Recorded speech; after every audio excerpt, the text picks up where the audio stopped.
പ്രിയദർശിനി പദ്ധതി സ്വകാര്യ ബസ് മേഖലയ്ക്ക് തിരിച്ചടിയായെന്ന് പ്രൈവറ്റ് ബസ് ഉടമകൾ.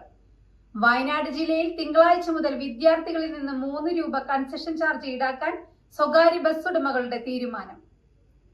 പ്രിയദർശിനി പദ്ധതി സ്വകാര്യ ബസ് മേഖലയ്ക്ക് തിരിച്ചടിയായെന്ന പ്രൈവറ്റ് ബസ് ഉടമകൾ. വയനാട് ജില്ലയിൽ തിങ്കളാഴ്ച മുതൽ വിദ്യാർത്ഥികളിൽ നിന്ന് 3 രൂപ കൺസെഷൻ ചാർജ് ഈടാക്കാനാണ് സ്വകാര്യ ബസ് ഉടമകളുടെ തീരുമാനം.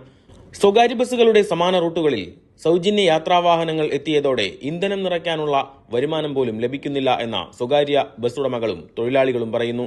വിദ്യാർത്ഥികളുടെ കൺസെഷൻ നിരക്ക് വർദ്ധിപ്പിക്കേണ്ട സാഹചര്യമാണുള്ളതെന്നും ഇവർ പറയുന്നു.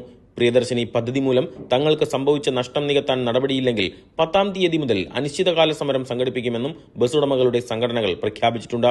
നേരത്തെയും ഇന്ധന വില വർധനവിനെ തുടർന്ന് കൺസെഷൻ ചാർജ് വർദ്ധിപ്പിക്കാനുള്ള തീരുമാനം കൈക്കൊണ്ടിരുന്നു.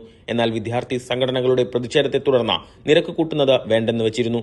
കൺസെഷൻ നിരക്കിനെ ചൊല്ലിയുള്ള പുതിയ പ്രഖ്യാപനം വിദ്യാർത്ഥി സംഘടനകളുടെ പ്രതിഷേധങ്ങൾക്കും ഇടയാകുമെന്ന വിലയിരുത്തലുകളുമുണ്ട്.